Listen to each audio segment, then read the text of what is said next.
प्यारे विद्यार्थियों, नमस्कार। आशा करती हूँ आप सब ठीक होंगे और अपनी पढ़ाई और सेहत दोनों की तरफ ध्यान दे रहे होंगे। आपने पहले एक पाठ पढ़ा था, जैसा सवाल वैसा जवाब। ऐसा तब कहा जाता है जब कोई किसी के साथ चालाकी करने की कोशिश करे और दूसरा व्यक्ति पहले ही उसकी चाल समझ जाए और उसे वैसा ही करारा सा जवाब दे दे। तो चलिए आपको ऐसी ही एक और मज़ेदार कहानी सुनाती हूँ, आपकी हिंदी पाठ्य पुस्तक से पाठ 9, जिसका शीर्षक है कब आऊं।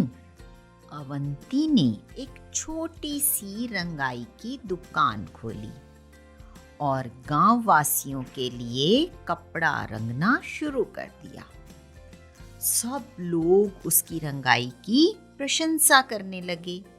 प्रशंसा यानी तारीफ। धीरे धीरे उसकी दुकान चल निकली। मतलब दुकान अपने पैरों से चलने लगी क्या? अरे नहीं, इसका मतलब उसका काम खूब चलने लगा। बता सकते हैं क्यों? क्योंकि वह कपड़ों पर बिल्कुल सही रंग करता होगा और कपड़े समय पर वापस दे देता होगा। अवंती की प्रशंसा सुनकर एक सेठ को बहुत ईर्ष्या महसूस होने लगी। ईर्ष्या यानी जलन।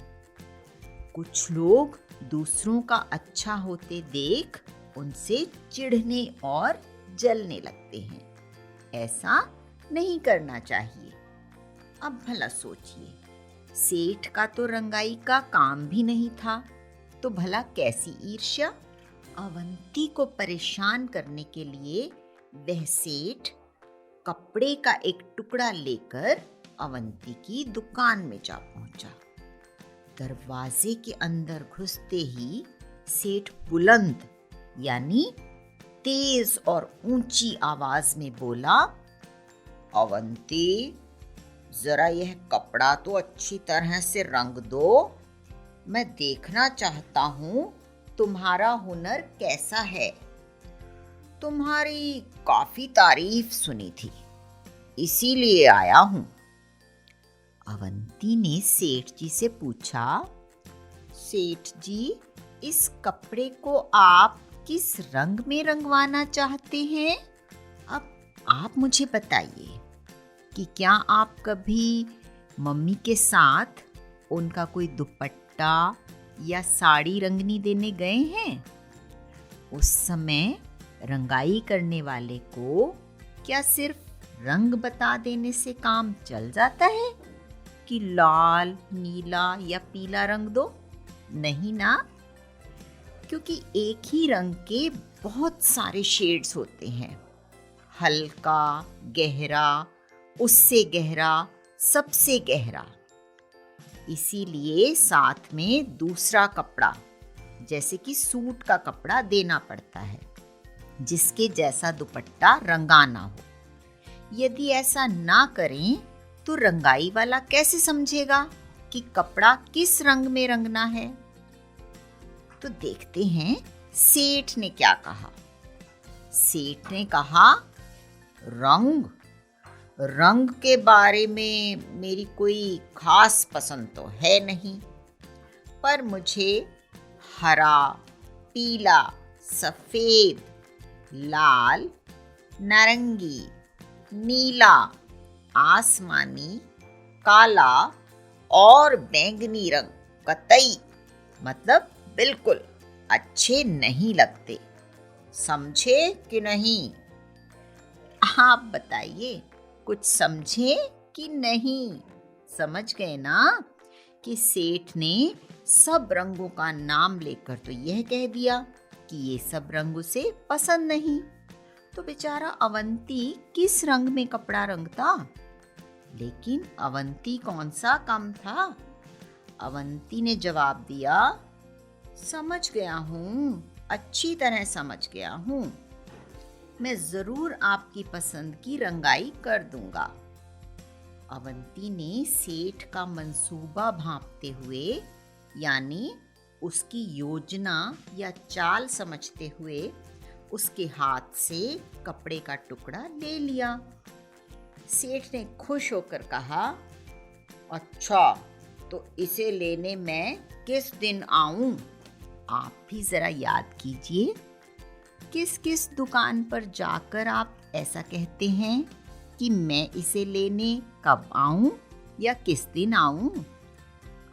शायद जब दर्जी को कपड़े सिलने देने जाते हैं, या जब कोई चीज़ ठीक करने के लिए देने जाते हैं, जैसे घड़ी, पंखा, कोई मशीन वगैरह। अवंती ने कपड़े को अलमारी में बंद करके उसमें ताला लगा दिया और सेठ से बोला, आप इसे लेने सोमवार, मंगलवार, बुधवार, बृहस्पतिवार, शुक्रवार, शनिवार और रविवार को छोड़कर किसी भी दिन आ सकते हैं। जरा बताइए तो, अवंती ने कितने दिन गिनाए? सप्ताह में 7 दिन होते हैं ना? सोमवार, मंगलवार, बुधवार, बृहस्पतिवार या वीरवार, शुक्रवार, शनिवार, रविवार या इतवार। तो 7 दिनों के नाम तो गिना दिए, कोई 8वां दिन तो होता ही नहीं। यानी जैसे सेठ ने उसे कोई रंग नहीं बताया, तो उसी तरीके से अवंती ने भी आने के लिए कोई दिन नहीं बताया, मतलब जैसे को तैसा।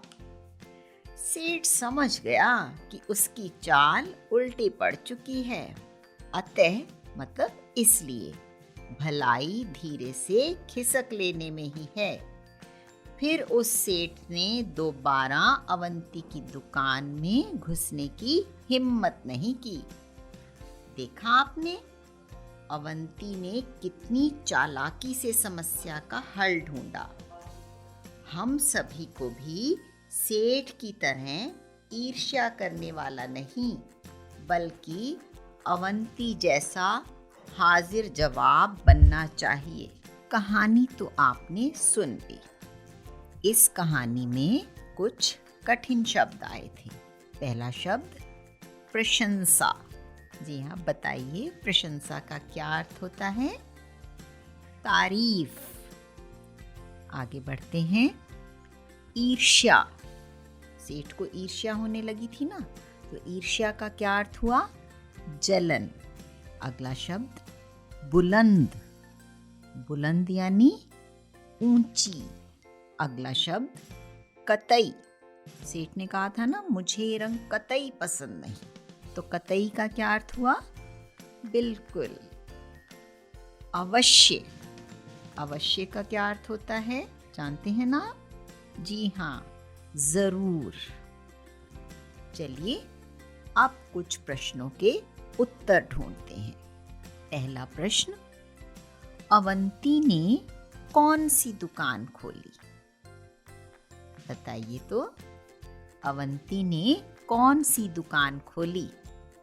जी हाँ, इसका उत्तर है रंगाई की। दूसरा प्रश्न, अवंती क्या रंगता था?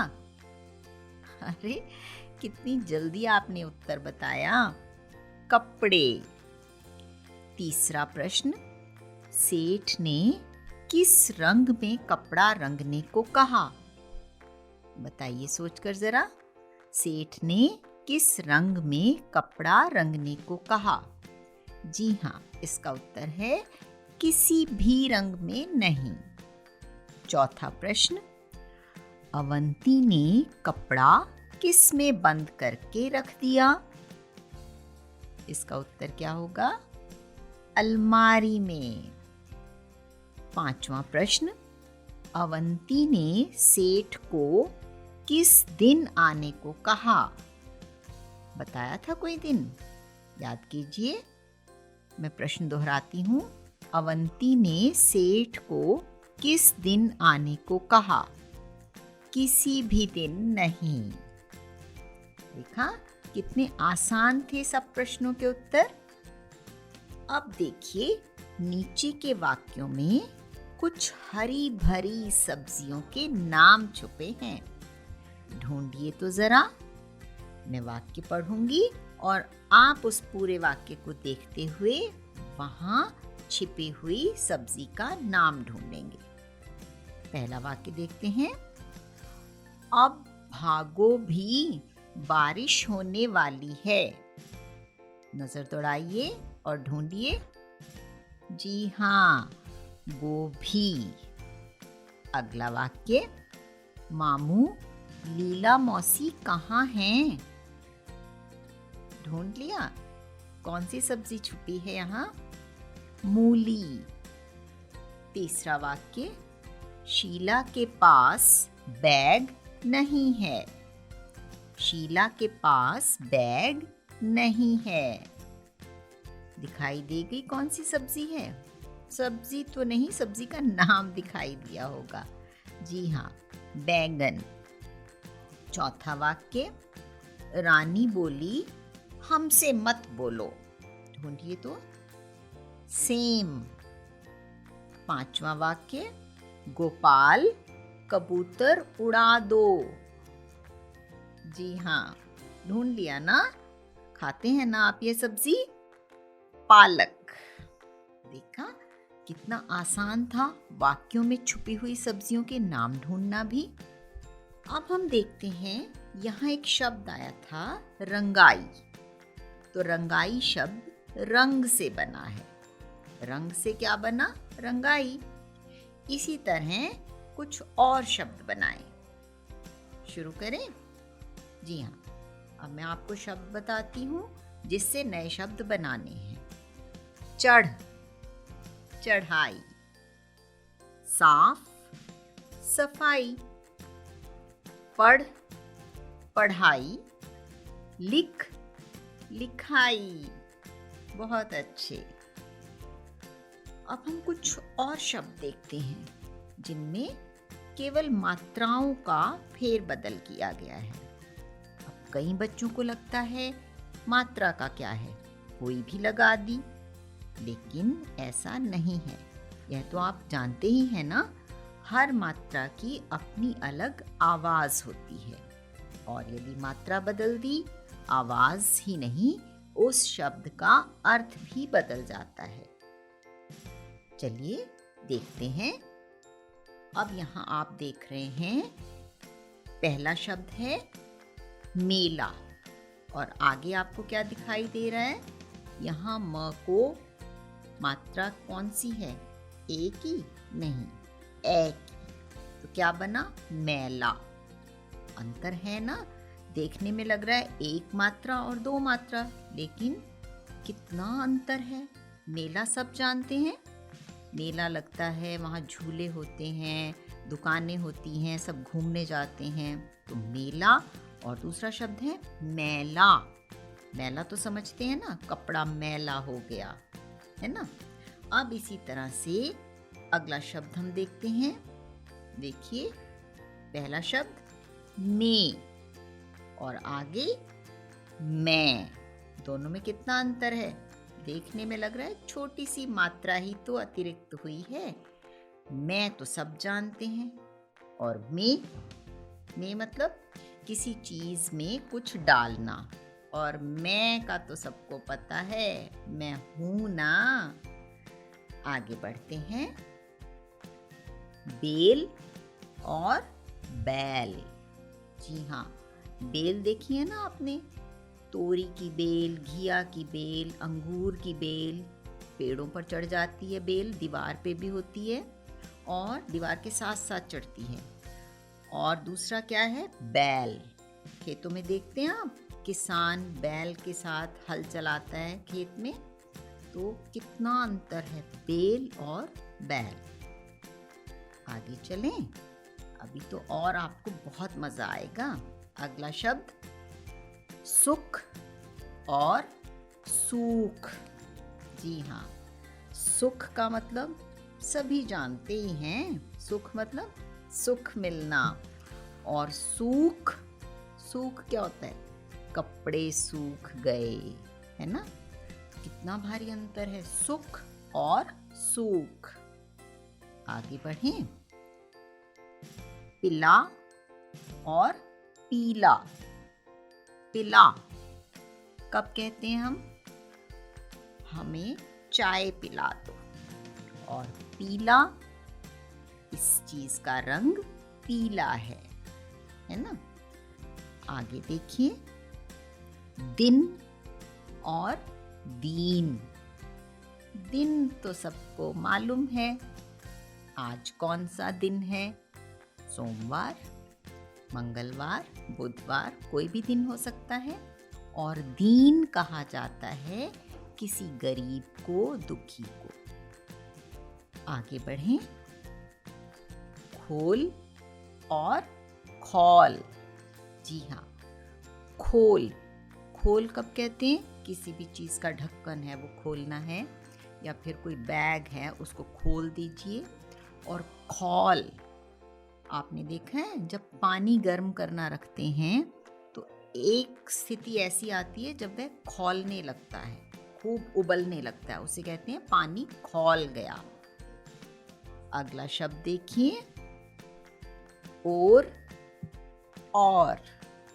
और क्या होता है? जब हम कहते हैं इस चीज की ओर इशारा मत करो, यानी उसकी तरफ। और मैं और मेरा भाई, है ना? हम कहते हैं दाल और रोटी, तो दोनों में ही अंतर, एक मात्रा जहाँ है वह है और जब दोनों हैं तो और। अब आपको समझ आ गया ना कि मात्राएं सोच समझकर ठीक से लगानी चाहिए, नहीं तो शब्द बिल्कुल ही बदल जाते हैं। तो कैसा लगा यह पाठ आपको? आपको मज़ा भी आया होगा और बहुत से नए शब्द भी सीखे होंगे। अब आप अपनी किताब से यह पाठ पढ़िए। फिर मिलेंगे अगले पाठ के साथ। धन्यवाद।